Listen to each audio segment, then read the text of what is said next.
So, hi and welcome along to our session, our In Conversation session. As a bit of an introduction, my name is Dr Briony Sharp from the University of the West of Scotland, and today I am joined by Dr Rebecca Finkel from Queen Margaret University in Edinburgh. So both of our research, we've had the privilege of working quite a lot together, and both of our research focuses on predominantly kind of social impacts. We've both covered social capital, more recently within critical event studies, and the concepts of looking at inclusivity, accessibility, and lots of different elements really around people, mobilities, events, within festivals as well. And so the conversation today really takes us, how is that still relevant? What does the future look like? With this rapid shift to the digital environment, can we now call this a digital social capital, which not just the kind of digital skills, but how can you gain the idea of social capital but online, really? You want to add to that, Rebecca, as a starting point? Absolutely. I think it's really interesting when we discuss digital social capital. We're not necessarily talking about the technological skills, which is what was in pre-COVID times. That's sort of what people refer to the capital involved in the technology. What we're trying to see here and trying to examine more closely is this idea of translating what existed, in a live events environment, in an embodied events environment, where the social capital, was very present. Can that translate into a digital environment? In terms of online events, we're not trying to reproduce necessarily what happened in physical events because it's a totally different medium, but yet we're still trying to capture some of those elements that are fundamental in sort of the event experience. So social capital, I would say, is one of those very important experiential elements of live events. And I think it's really important, not only for individuals' sense of identity, but also the idea of collective identity for communities, that there are elements of both cultural and social capital still existing, even online. But again, that might look something different, than what happens, in the physical environment. So it's not exactly a replacement, but it's sort of an and rather than an or. Yeah, definitely. And so again, how does that translate, and what does that look like? And the truth is, we don't really know because it's still very new. But again, this is something that we can conceptualize because it's happening already, isn't it? Like, this is something that we're all trying to figure out how to do and redo live events without that, unsafe social interaction at the moment. Definitely. And I think, really good points there in terms of, when you want to be part of an event, whether you're volunteering, whether you're organising, whether you're a participation, you've got that collective identity of whatever community element that you're part of. And the idea of gaining social capital from that, whether it's the skills you're learning, whether it's the memories you're making, whether it's the networks you're creating, you can gain those, gain that kind of increase in your social capital from being part of that. But does that still happen? And, there obviously has been a bit, like you said, not an or, but an and. We're doing that kind of hybrid of attending / delivering online. You still want to gain that sense of collective identity, feel like you're part of something, and that kind of sense of community, which, it's an interesting point is, for example, if you had a pre-existing event and you moved it online,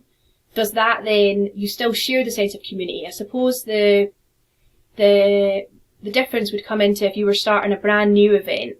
How successful do we think that would be, starting it online and then being a kind of disparate community, but you've got a sense of online? Would that, I'm not sure if that would really work. I And it obviously depends on the type of event, but I think that there's a real opportunity there for increased accessibility, increased inclusivity, this idea that, you can draw from people all over the world.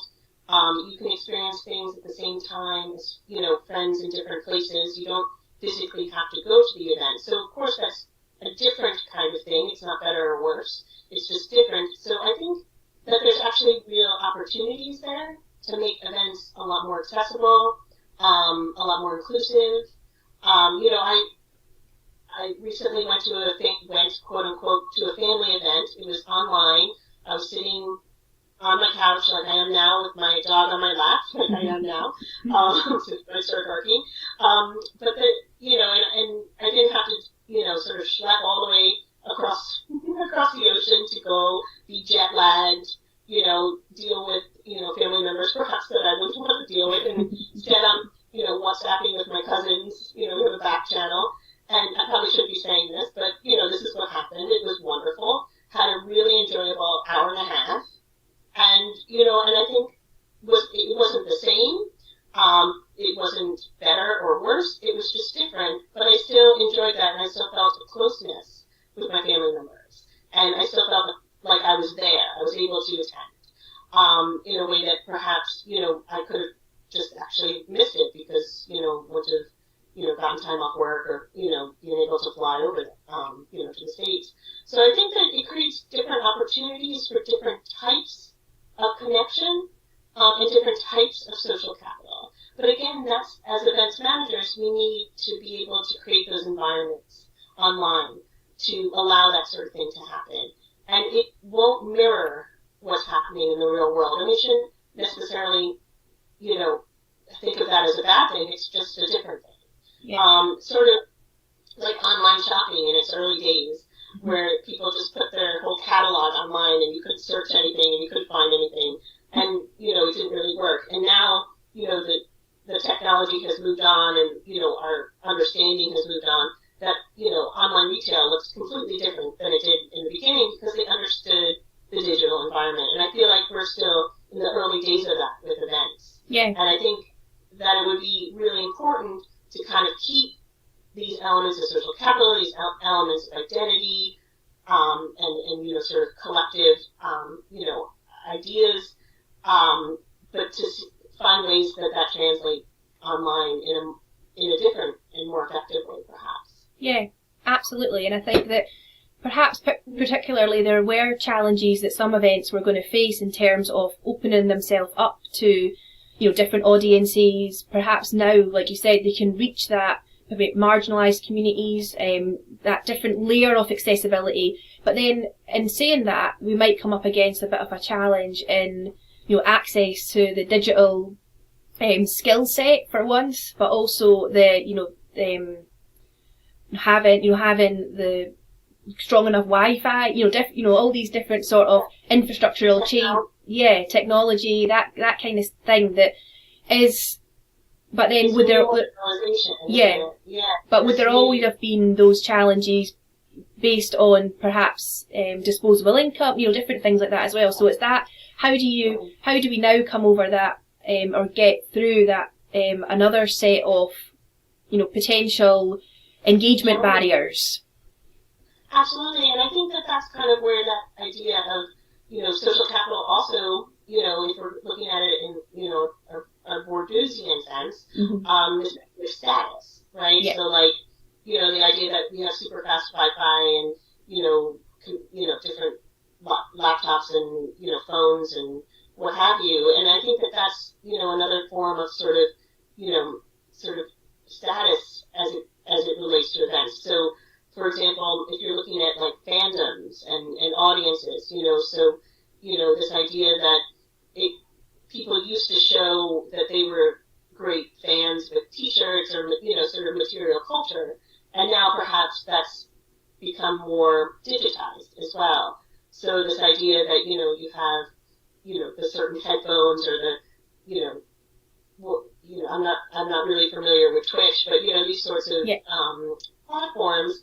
And so again, that's kind of showing those kinds of status hierarchies that exist within sort of basically any cultural realm, I think. And that is sort of a challenge, and that is something maybe perhaps, events managers need to be considerate of.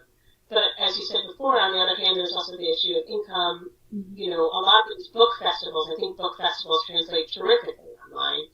And, I got to see a lot of book festival events, Edinburgh Book Festival, that I wouldn't have gotten tickets to. So even though I live in this place, I still would never have gotten tickets. I wouldn't have gone to so many because, it adds up, the cost adds up.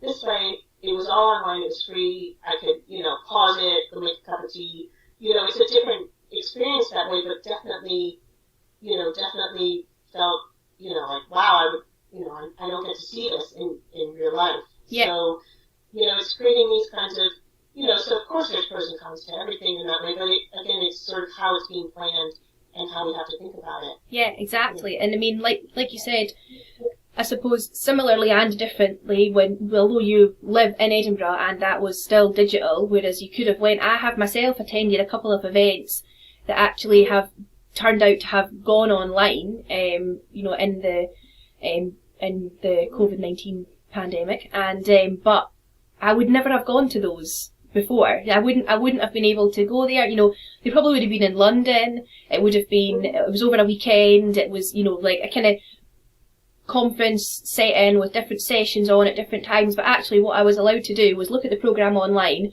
sign up for as many as I wanted to go to, and they were all pre-recorded, and then I could just exemplifies it.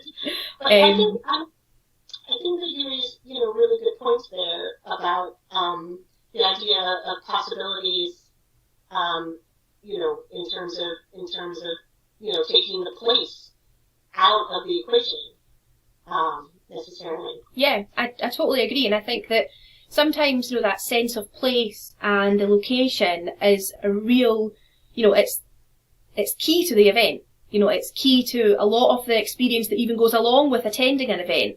But with the changes that we're experiencing at the moment, does that make, does that give the event more mobility? Does it take removing that sense of removing the place, removing the location? Does it create a space for it to become its own location online? And then by doing so, you're opening it up to a wider audience, which was certainly the case for me. But then I don't know if I would have enjoyed, the whole experience of going and attending and being there, including travel, and then it would have given me that exclusivity of attending in person. So it's, I think, like you said before, we're not talking about an and, we're not talking about an or, we're talking about an and how we can adapt to the change. Yeah. I think place is very important for certain events, and as you say, it lends the environment, it gives that sense of, habitus and culture and, elements of that. But I do really like your point about the online space becoming the place. So this idea that the digital space becomes its own location, and you can still bring in elements, that sort of ground you in a certain culture or a certain community, perhaps. But it's not better or worse, it's just different. And I think the idea is not to try to replicate it online, but realize that it's its own thing. Yeah. And I think that, this is especially true when you were talking about new events versus an established community. I think if you have an established community already surrounding your event, if you put it online, I think you can overcome that sense of placelessness a bit more because people, are there for the social interaction, they're there for, each other.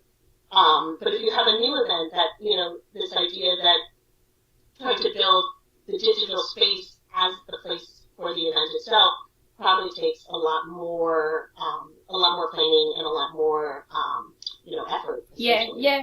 And I think if we were to look into, into social capital a little bit more and think about the elements of, for example, the bridging the side of it, and if you were going to try moving that online, we're managing to bridge between different communities across the world and perhaps give people the chance to socialise online in that kind of sense, but also people have to be quite comfortable doing that, which is a bit of an assumption where we might be comfortable joining a Zoom call or joining an event or watching something pre-recorded, but not necessarily the sort of interaction or engagement that we would have had in place, which which then maybe takes away from that potential bonding element that, where events are, they're a place for that. We do. And I see that in our classrooms, our online classrooms. There's a lot more use of written chat than necessarily people wanting to even show their video or to talk.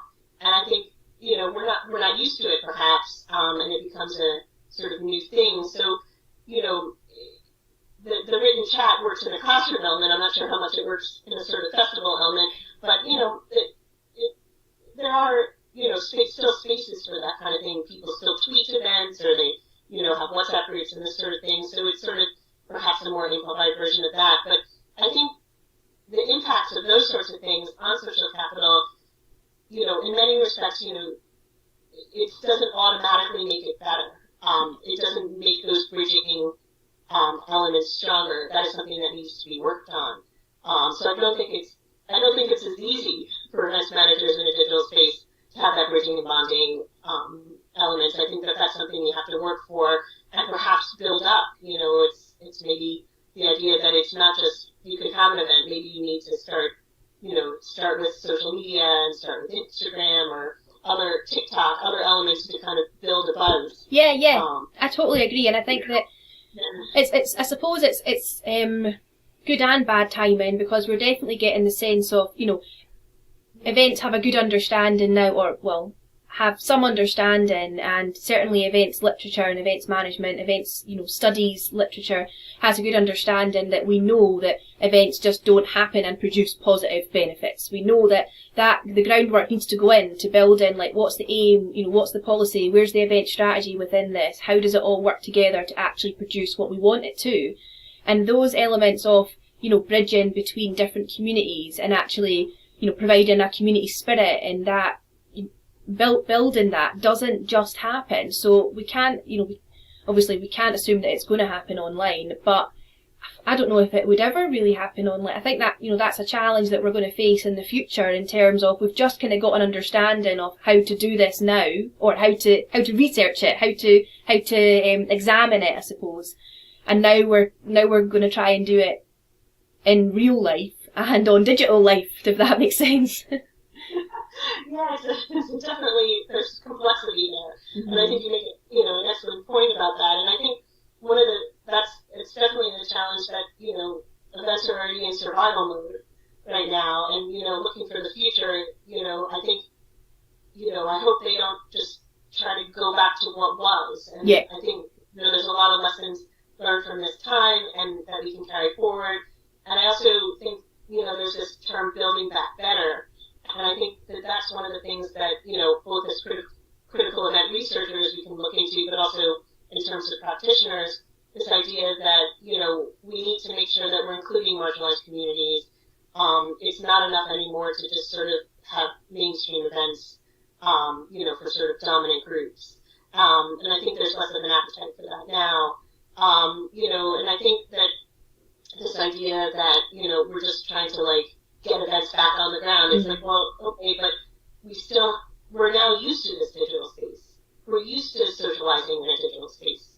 So how can we use that? Let's not forget about these sorts of lessons and pretend it didn't happen. Yeah. In a way. Absolutely. I think that actually it's, despite all the challenges that are going to come with it, and, the impact it's going to have on the events industry globally is, unknown at the moment, and certainly very uncertain. But I do think that in terms of building it back, it's a great point that we have to take on board what we already have learned, and how can we build it back, but make it more equal, make it more accessible, and I think that we discussed previously in some other conversations, we're not undoing or redoing, we're kind of building what we have got already and learning from what we had done and applying it to different environments, and I think that it does, it's in some ways, I think it, certainly when you mentioned about the students and, in your lecture spaces, I do think it's instilling a new sense of creativity, which is a really good thing, because I think that certainly for me as well, with, in the practitioner side, that thinking on your feet, problem solving, which I tell my students all the time, this is essentially what we're trying to teach you to be, a problem solver. You know, how I think that trying to build this new innovation, new creativity skills, building on from what we know, you know, hopefully will only grow, like, build back better, like you said, you know, it'll be better. Well, yeah, and I think, you know, this idea that, you know, events have lots of, you know, they're meaningful, right? Yeah. Like, they're symbolic, they're meaningful, and, you know, we can't tell people what to feel and what to think, but we can create these environments where they can experience and they can feel things. And I think the meanings are going to change. I think this idea of, you know, digital space, placelessness, and also the temporary nature of events is being kind of disrupted as well. And that's actually a very, you know, sort of big deal. The idea that, you know, events were just, they were spontaneous, you know, you kind of went there and you experienced it and that was it. It was over. You know, the legacy of an event, you know, unless there was planning, was basically a hangover. So this idea that, you know, things are now recorded, you can revisit them, you can share them, you know, with other people, like this idea of the temporary nature of events, you know, sort of not necessarily being so temporary, also changes its meanings. So, and also that kind of links back to this idea of status and identity. So, you know, the idea that, like, oh, I saw, you know, Kylie at the castle, or I saw, you know, the Rolling Stones, or, you know, this, and it's sort of like, well, that's great, but, you know, I also can go to YouTube and see that. Yeah. But that's a different thing, that's a different experience, you know, this idea of disembodied kind of events as well. And I think that kind of brings into this different ideas of social capital and different ideas of what events mean to us as individuals, as well as communities, as well as collectively. And again, it's this kind of thing where, you know, I do miss going to events. I do miss, you know, the live event experience. You know, but I've also seen the possibilities with the digital experience. And I also think that it's what you're used to as well, let's be honest. And also there's a sense of nostalgia, but that's where the meanings come in. Yeah. So I think if we can create those connections and create those meaningful experiences, you know, that's basically what people are looking for, you know, with events. And that's where the social capital element comes in. That's where you sort of get that boost as well. Definitely. You know, so I think that regardless if it's online, whereas before, like you said, if you had the option to go in person, whereas someone said, oh, I'm going to catch up with that later on YouTube, obviously it's different. Whereas, like, now we have the benefit of being able to perhaps design, you know, with that in mind. You know, you're going to have an audience looking for that experience, but digitally. So you know, it's not just we'll record it and put it up online for you to watch. It's going to be organised and planned and then evaluated and examined with with that knowledge behind it. So I think, I mean, I don't know if that ends up, you know, in the few years' time, we're going to end up having to plan for both, and we're going to now live with this hybrid event delivery system that we're going to have for the future. But in saying that, maybe we can take the good from both, and it becomes more accessible and more inclusive, but allows for a global audience. But the people who want to attend in person get the ability to create that meaning, you know, the meaningfulness of place, and, you know, the event becomes timeless to them, but also timeless because you could rewatch it, or, you know, there's... Yeah, you were there. Yeah. I think that there's a lot of possibilities with a lot of layers in that way, as you asked. And, you know, before we had a little technical blip, you were saying about a conference that you attended, you could sort of pick where you wanted to go and what you wanted to see, which is, you know, super efficient and it, you know, gets you there. But it does kind of take away a little bit of the spontaneity, you know, of it. And that's sort of an interesting thing because, you know, not like carnivalesque, you know, because our conferences aren't exactly carnivalesque, but at least what I've been to.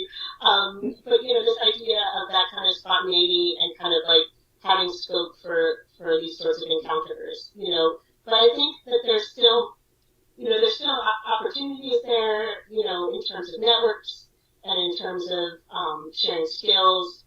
And it's also that kind of thing where, you know, you could have, you can have both. You can attend an online event and you can attend an event in person. You know, and I do think that you're right. I think that it's now going to be both. Yeah. That's going to be the expectation. Yeah, and that, you know, that might be the legacy of this, you know, events in a post-pandemic, you know, world. And I think that it's different. You know, we wouldn't have seen it coming. But I think that actually, as an event strategy and building into the policy for the future and things like that, I think that it's not a bad thing to have to be creative in terms of the methods. It's not a bad thing to think of the potential for different communities. You know, if you think, okay, but this is going to be in a place, it's going to have a temporal nature, but actually we can allow people to attend who can't do that. So we're expanding it more than just an afterthought. We're expanding it to a wider community, and then maybe that builds that sense of ownership. Maybe that opens up new possibilities within different networks, within different communities, even, you know, within different stakeholders and who can get involved. You know, I think that we're going to be much more familiar with a digital setting for events to enable all different sense of all different, you know, elements to actually develop from that platform. And I think that that's going to be one of the key elements of events education. And that's you definitely need a degree in events to do all that. So that keeps us in a job, which is helpful. But it's also kind of this idea that events education needs to deal with those complexities and to deal with the kind of critical events, you know, environment in terms of both, you know, providing research and evidence base for the practitioners as well to sort of see what works, see what doesn't work, evaluate the events, and to move things forward, to get more communities involved, the co-creation of events. You know, so I think the events manager job has become more complex, but as you say, more creative, more interesting, you know, and more possibilities. Yeah. It's always a positive. Yeah, exactly. 100%. I honestly, I really do. And, you know, certainly for me, my students have really stepped up this year. And it's been a challenge for everyone, obviously, but I definitely think that, like you said, that level of event studies and the kind of critical event studies and that side of things that really takes it to the next step is where, you know, obviously the literature has been building for the last few years now. But if anything, that examination and the evaluation of it, we can really take lots of different concepts that we were already investigating, you know, we were already examining them on different levels, and this really adds another level to it and just, like you said, makes it more complex, but also, you know, challenges the creative industries, challenges is the way things were done, you know, challenges the norm. It's just, oh, that's just how it happens, you know, it's just not good enough now. That's right, I agree, and it's this great idea that there's going to be an expectation from audiences, and audience motivations are going to change, and, you know, so the way that we provide events, you know, has to fit with that kind of consumer behavior and consumer, you know, motivation as well, and, you know, delivering events people never even thought about, you know, that's the excitement of it, isn't it? It's sort of, you know, that you know, that's the goal. Yeah. So, you know, it's sort of this idea that, you know, in terms of social capital, it's not just in terms of, like, the communities surrounding the event, but it actually, you know, almost that kind of rewarding feeling for the event manager as well. Like, you know, so, you know, creating this kind of opportunity for this, you know, almost creative renaissance, if we want to get kind of grand about it. But, you know, I think that, you know, that's what comes out of crisis, is opportunities, you know, and so I think, you know, it would be, this is our moment, you know, we've hit the bottom, you know, because of the way that the health issue has come, but, you know, we can sort back to, you know, sort back to the 100%. And I think, like you said, talking about, you know, the potential that people have, and, you know, that the idea of you know, what people have to share and their ideas and the different ways to approach, like, you know, the ways to come out of this is where the idea of that community, that social capital, the skills, the networks, the meaning, all these elements that are key to that concept really can come into their own. You know, that's where you bring people together and you see what happens. And that actually, you know, it's that, you know, certainly from different areas that I've explored this concept in, that's really where you get an idea of, one, what the community wants, what they want from it. Like when you mentioned before about co-creation, it's going to be, more important than ever, to get the idea of, okay, now we're starting from a different playing field. How can we build it to make it better? How can we build it to make it, suit the audience that we want it to suit? And that, like I said, that doesn't mean everyone. So it might just be for who your event is aimed at. But we have a better understanding of how to perhaps integrate, with those different communities now as well. Absolutely, and I think that's what I always bang on this drum. I always say this, that events are either responses or reflections of society. And I think we have a chance to really kind of respond, to what's been going on in society and to bring those kind of social and cultural opportunities to the fore. Yeah. So thank you so much for having me today. It's been absolutely wonderful chatting with you as always. No problem at all. Thank you so much for agreeing to do this as well. And I've had great fun chatting about this, and we'll see what the future brings. I know we got to stay hopeful. That's for sure. Definitely. So, I think there's lots of opportunities. So thank you so much, Briony, and also to the In Conversation seminar series for having me. This has been lovely, and hopefully we can, perhaps celebrate, together again, either at a distance or, with the vaccine in the same room, but also digitally and in this space. Exactly. Yeah. Thanks very much, Rebecca. Thank you.